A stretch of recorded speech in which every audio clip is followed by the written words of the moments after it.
Hello and welcome to another episode of Father and Joe. I'm Joe Rocky here with Father Boniface Hicks. And today, as we're recording this is the feast day of Saint Boniface, which is both obviously your name and the name of one of my sons. And let's use today's episode to discuss the feast of Saint Boniface, what that means, and then obviously Saint Boniface himself. So with that being said, Father, I'm going to let you have the floor. Great. Well, it's a delight to share a name with your son. I want to say that first of all, and delight to see him before we went on recording. And when we look at the saints, it's been a theme for you and me in this podcast of like, what are we doing and why are we doing this? Anybody has some KPIs, right? When you're trying to set out in a direction. So what are we aiming at? And as we've talked about from early on, we're aiming at holiness. We're aiming to be saints. And so we've talked a lot about holiness, and we've talked a lot about saints in general. We haven't talked much, or maybe ever, I can't remember a specific episode on a saint in particular. But of course, if you're going to talk about saints in general, it's probably worth talking about a saint in particular. Mm-hmm. And obviously, Boniface has special importance to me, and there are several things around that may be interesting to our listeners. So to go into Saint Boniface a little bit, it also, I find, is one of the best paths into understanding history is to read it from the lives of the saints, and that's certainly been the approach that I've taken. If you want to understand the 700s, I know that's not a burning question on most people's minds, but some people are interested in that. And of course, if you don't know history, you're doomed to repeat it, as they say. So it really is a value to learn some history at least. And then it's like, well, whose account do you believe in? And what do you really want to learn about? And that's where I find the saints to be really fascinating ways, lenses through which to view history. But St. Boniface takes us back to let's say 700. That's an easy thing to kind of get in your mind. He was actually born in 680. He died in 754. But we're talking about the first half of 700, basically, is when he was doing ministry. St. Boniface was a Benedictine like me. And I love to say things like that. So 700 AD sounds like a long time ago. I mean, it is a long time ago. It should sound like a long time ago. And there were Benedictines like me. So that's fascinating to see the continuity in history, not just Catholic, not just priest, Benedictine. So the religious order that I belong to actually goes back to 500 AD. So it was already 200 years old when Saint Boniface joined it. So that's already interesting to think about. And then he was a monk, a Benedictine monk in England, in Devon. And the church in England has very ancient roots, but it was really revived about 100 years before St. Boniface by St. Augustine of Canterbury, who was sent by Gregory the Great at the end of the 500s. So in 598, Augustine of Canterbury went to England. He established Benedictine monasticism. He really renewed the church in England, refounded it in many ways. And then just 100 years later, a missionary monk was sent to Germany. So St. Boniface lived in the monastery for about 20 years. He entered young at age 7. Get your boys ready. And then at age 30, he discerned a missionary calling, and he joined another missionary, St. Willibrord, in basically modern-day Holland, the Netherlands. At that time, it was called Friesland. But St. Boniface was tutored, was mentored for about a year, and then he received his own missionary mandate and began to preach the gospel in the barbarian lands that are now Germany. So those lands were inhabited by barbarian tribes who worshipped pagan gods of various kinds, and St. Boniface went in the midst of them and began to show them a different way, had converts early on as he introduced them to Christianity. And then a big thing that St. Boniface did was to bring more monks and nuns over from England, and he established a number of monasteries in various places in Germany. And those monasteries became a force for evangelization. The monks and the nuns took a piece of land, built a wall, built a house, cut down trees, cultivated fields, began to farm, And that looks a whole lot more attractive than wandering around as a tribe of barbarians who are constantly hunting their prey and trying to keep their civilization alive. And so the quiet witness of the civilized and humble monks and nuns was its own power for evangelization. And that became the center of cities, and civilization began to grow around that. St. Boniface's preaching brought many converts, and those barbarians came to join together with the monks and nuns in building cities and really stabilize that whole area. So St. Boniface was, first of all, a great missionary and is known as the apostle to the Germans. He really established the church in Germany, built churches, established monasteries, eventually founded dioceses, 4 dioceses in his time, and he became the Archbishop of Mainz, which is just a bit west of Frankfurt in the modern day. And his preaching the gospel was fruitful. His service to the church and the apostolic see was very fruitful. One of the things that he did was to establish strong connections with the Pope. That sounds more obvious in our time. We have such strong connections with the Pope. We reference him all the time and through the modern media. But in 700 AD, things were not so easy to log into email and send him an email or give him a phone call. You had to travel down to Rome, and St. Boniface received his missionary mandate from the Pope, and then by letter appealed to the Pope on a number of different decisions, liturgically, politically, ecclesiastically, and established a strong connection, and with several popes. There were about 4 or 5 during the missionary years of St. Boniface. And for each one, when he was newly elected, St. Boniface traveled to Rome and renewed his missionary mandate from the Pope and kept in strong contact. St. Boniface also had a great love for the Latin language. He was a Latin grammar teacher before he became a missionary. And he really promoted, of course, Latin Rite Catholicism, which he was formed in. And some historians have said we can attribute the fact that the whole Western world is Latin Rite Catholic to St. Boniface, because he established Latin as the kind of dominant language. And in Spain, there was a little bit of a different rite. In France, there was a little bit of a different rite. In parts of Italy, there was a different rite. But St. Boniface really established the primacy of the Latin rite that we know now. I mean, really, the Mass that he celebrated would have been very close to, especially the traditional Latin Mass, and then as much as that's close to the Mass that we celebrate in our the Novus Ordo. But St. Boniface would have been celebrating very much the same rite of the Mass, and really promoted that. St. Boniface was also very savvy politically, and he befriended Charles Martel, who was the grandfather of Charlemagne. And so Charles Martel became his kind of defender and protector. St. Boniface didn't have an army, but he was in danger because the barbarians were not all happy with him for converting various tribes and taking some of their land perhaps, and different moves that he made.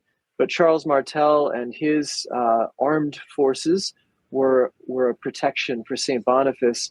And that really laid the foundation for the Holy Roman Empire. Charles Martel's grandson, Charlemagne, became the first Holy Roman Emperor in 800 AD. So less than 50 years after the death of St. Boniface, the Holy Roman Empire united politically with the Church, the whole of a large part of Europe, I guess, I would say. So St. Boniface established the Church in Germany, united with those the political powers. He also reformed the Church in France. The Church in France has the most ancient roots of churches, the Saint Mary Magdalene and Saint Anne and Lazarus all traveled to France and established the church there. So, within the lifetime of the apostles, I guess you could say, the church was established very early on in France.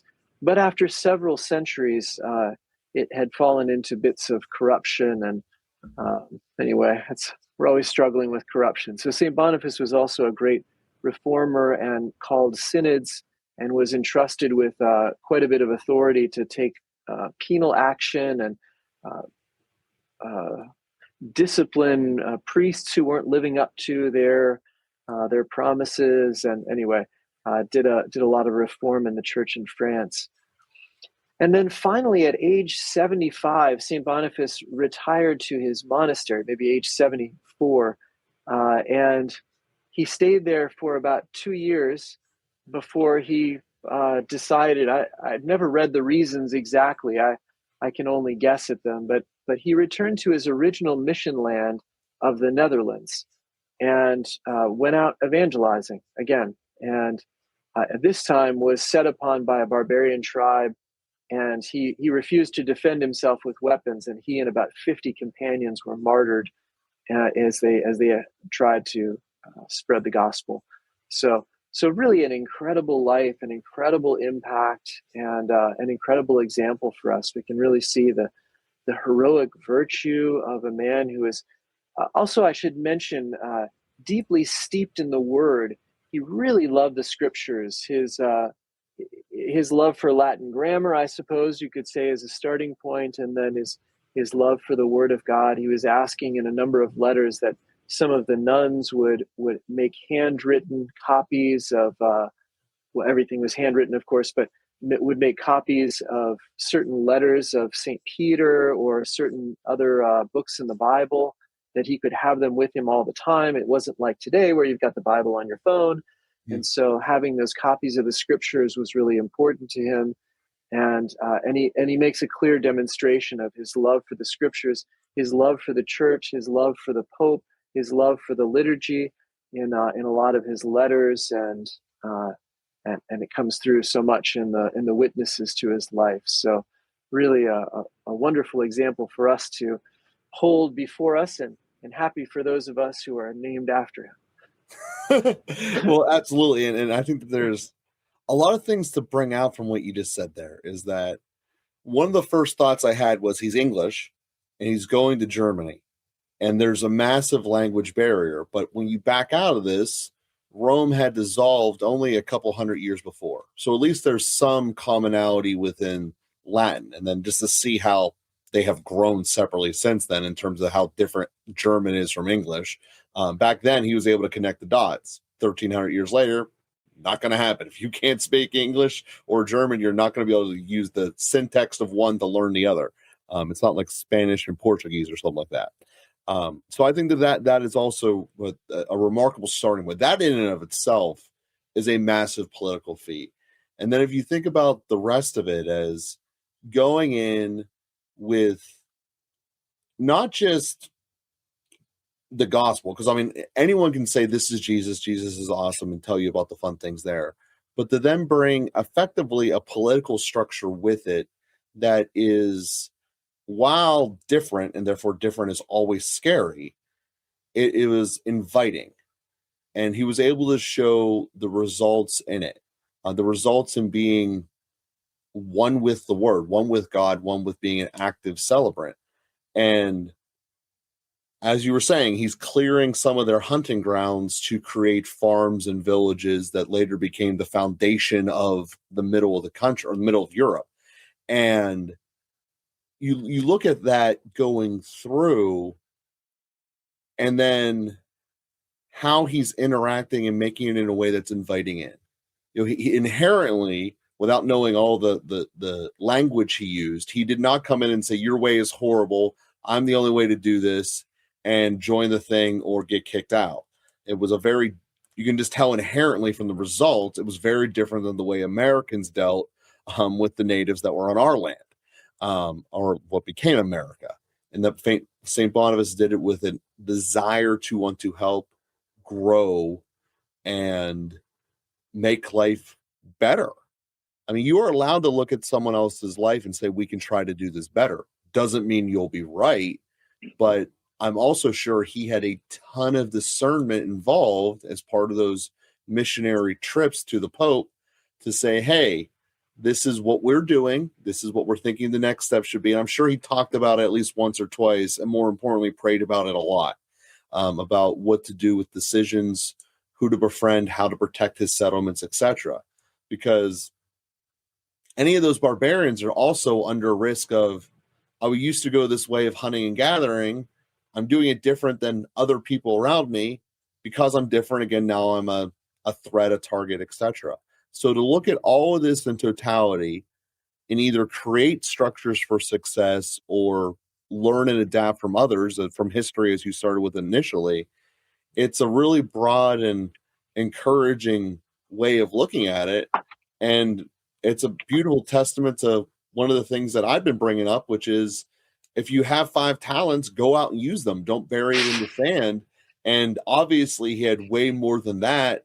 Quite frankly, just from his ability to unify them on language alone is an incredibly impressive feat, let alone the creation of civilizations in major cities and what eventually became the roots of the Holy Roman Empire. So that is an amazing take. That's what I took away from that. And I think that that's amazing. And it all starts with the backing, the courage, and the virtues that all come from Christ. So I don't want to overstep that by looking at what people would call the secular side of his life, but you're allowed to be very holy and be successful in the secular world. And I think that just that divide holds so many people back in our current era. And I think that that's something worth reflecting upon from time to time. Yeah, well said. He's inspiring in all of those ways. I mean, really, obviously, a lot of talents, as you said, and then he really invested them, and it bore tremendous fruit. I like to complete this. I don't know, complete anyway. Extend this story for a moment by noting that the monastery that he founded in Fulda, which is very much in the center of Germany, and it's where he's buried. Just about 30 years after his death, Fulda founded a monastery near Munich, in a place called Metten. And that monastery, 1,000 years later, in 1846, sent another Boniface to America. And that Boniface is the founder of my monastery and the first Benedictine monastery in the United States. And he also was another Saint Boniface. One prominent American church historian, John Tracy Ellis, called Boniface Wimmer the most important missionary to America in the 19th century. He established 132 parishes across the country and about 10 daughter houses, dependent monasteries, and made a huge impact on the church in America. So another man with a lot of gifts who could bring, starting with 18 men, was able to, made new foundations within 5 years of when he got here, was sending men out constantly, just had such a bold mentality in terms of the way that he was willing to invest his resources, not sort of in a fearful way, huddling together for fear of losing anything, but just continuing to send men out, found a parish, found a monastery, go out, and just a great example that way. And then also a man of some worldly wisdom in being able to navigate some of the church structures and church politics. He was back and forth to Rome several times. Again, not an easy task when you have to travel across the Atlantic, and but established the rights and legalities around our monastery, and then eventually the congregation and so forth. And so still our congregation has 20 some monasteries now and continues to make a big impact on the church in America.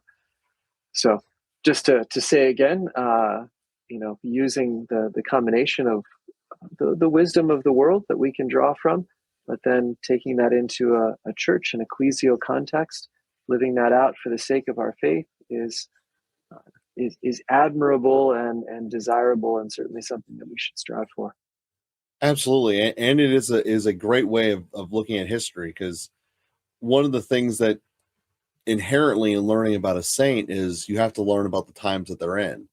And the saints are way more documented from many more vetted sources than the history are.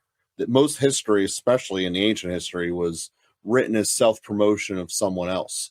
If you look up the true story about the Romans fighting Hannibal as an example, and how many elephants actually got there and how well of battlefield technicians it was, compared to what you heard in your elementary school textbook. It's remarkable. But the church has a way of constantly, because of the process of becoming a saint, of making sure it's accurate and showing the picture in great detail. It probably is the best way of learning history in any era, because of the amount that has to be gone into it to be correct. So with that being said, we thank you all for listening here today, and we will be with you again next week.